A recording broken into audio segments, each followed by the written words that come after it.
Just outside Austin, Texas, there's a school called the Wizard Academy, and I'm headed there now to speak with magician, YouTube star, and longtime friend Brian Brushwood about his career in magic. I want to talk about scam school and teaching magic on the internet. There is an entire generation of young magicians who started learning magic, not in a magic shop, not in books, but like watching your show and learning magic on YouTube. I mean, how does that play out over the next 20 years? Man, I don't know. We started scam school before it was decided that magic was an okay subject to learn from the internet, or from YouTube specifically. And there are still pockets of people who dispute that.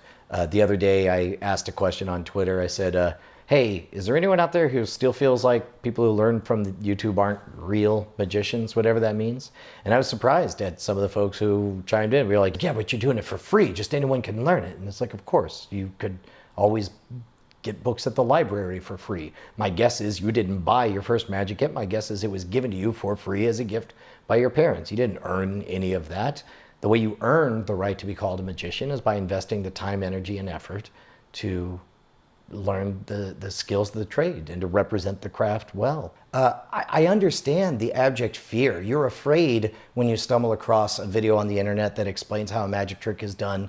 You're afraid, oh, does this diminish my performance of this thing? Right. And in fact, you and I talked about this because there came a time when I was like, I really want to teach Crazy Man's Handcuffs, because there's so many tutorials out there. None of them are credited appropriately. None of them have advice from the folks who made it all possible. Let's at least do it right.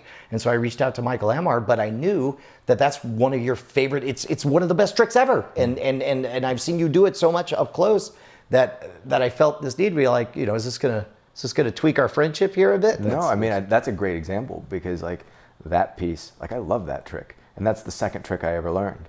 But it's a great second trick for someone to learn, because with that trick it can really look like magic.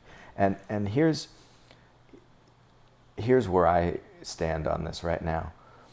When you do a piece of really good magic for someone, you get to see a side of humanity that is hidden from view most of the time, right? You get this astonished joy, and you know, they don't show that to anybody, you know. Like I remember on my first college tour, I was going up to a group of football players after practice, and I started doing magic for them, and they didn't want anything to do with it. And then the magic happened, and they just started jumping around like little kids, and like they wanted me to come sit with them at the dinner table, you know. And like magic has that power. When else does that happen?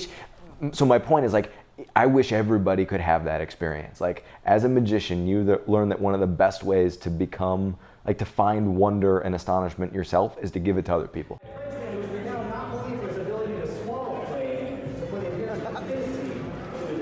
One of the things I've noticed with other magicians is that they often have other interests that could have been careers, but for some reason, this is what they chose. You know, like, you could have been anything. Sure. Why this?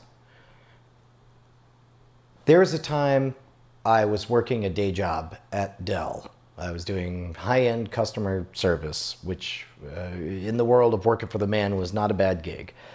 I wanted to work in 3D modeling and animation. I wanted to be in the video games business. I also knew that it seemed like I had an aptitude for performing magic. Whenever I did stuff at the local club, it was well received. And there came this moment that I wrote a list of my natural gifts, and I figured out which ones mattered to which job. And it seemed like ability to stand up in front of a crowd and tell a joke, that's relevant if you want to be a magician. It's not relevant if you want to model an arm flopping or a gun shooting or whatever, right? You know, the ability to, you know, be creative, take ownership, have autonomy, tell my own story, listen to other people, connect with them, be clever in ways that would surprise and delight. Some of these mattered in the field that I thought I wanted to do, but mostly what I needed to do if I was going to do 3D modeling and animation was be the kind of person who can sit in a chair for 20 hours straight, totally alone, trying to get a flame effect exactly right. And it occurred to me that if for no other reason I needed to quit my day job to get it out of my system. I couldn't be that person who always wondered what might have been. So as a direct result of that audit, that assessment, it was like, I'm going to give it 1 year, and then I'll go back to the day job, and I'll work really hard, and I'll do really well at it, and I'll never have to wonder what might have been, because I at least tried. I think there are so many people who have that, whether it's being a professional magician or anything. It's like there's two options. Either you can keep doing what you're doing, or you can jump off the cliff. You know, that thought actually came from a gig that I had. There was a small technology company that wanted a magician to do 30 minutes on their corporate party out on a houseboat on Lake Travis. And so I went and did it. And this was a very similar group of people to the people I worked with at my day job. And I took a personal day to do it. I was really excited, one of my first big gigs. And I found out that the entire time I was performing, there was somebody in the back of the room who had grown up in the circus. He was familiar with a lot of this stuff, and the dude was just holding court. I would do a trick, they would run to the back, they would ask, how was it done? And this guy would just, in a very snide, condescending way, explain, oh, it's just this, it's just that, or whatever. And that was fascinating to me, because I couldn't understand how somebody who had ever been on the inside of magic would just sit there and crap all over the methods and ruin somebody's show, literally while it's happening. Right. And then I projected myself 40 years into the future. I imagined being in my late 50s, still working at this technology job. And I imagined sitting there in the back of the room as some illusionist got up there and did all the same tricks that I did when I was young. And yet he was the one getting the applause and I wasn't.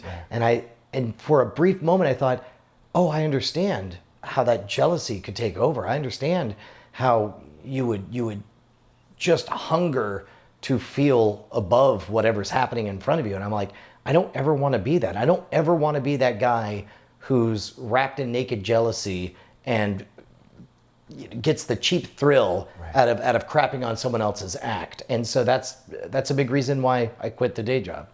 I love that thought. I think, like we both sort of throw ourselves at this job, like there's not a lot of downtime. Sure. But for me, I don't ever, I'm relatively young, and someday I'll be old. And when I'm old, I don't want to wish I was still young again. I want to just enjoy being old. Yeah. And so it's like, there's so much I want to do. I want to do it now. So when I get to be older, I can just enjoy that. Well, and that's the thing is, chronologically speaking, so when I was in 6th grade, I discovered the power of time travel. Now, it wasn't very good power. At first, I could only teleport 10 seconds in the future. And the way they did it is I said, I'm going to teleport 10 seconds in the future, and when I get there, I'll have the memory of the intervening seconds. And go. 2, 3, 4, and then 10. And I'm like, holy shit, it worked. I mean, it worked as well. And then I had that dark thought, like, you know what I'm going to do? I'm going to teleport straight to being 90 years old right before I die. And I'm going to have all the memories in there. And I made the decision in that moment. And I've never forgotten that. 6th grade, sitting in West Memorial Junior High, I made the decision to teleport because I'm going to end up at that moment. There will be some few last seconds before I die.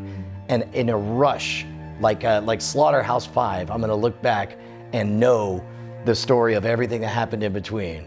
It's like my life is a gift I am trying to give my older, dying version of myself to look back upon.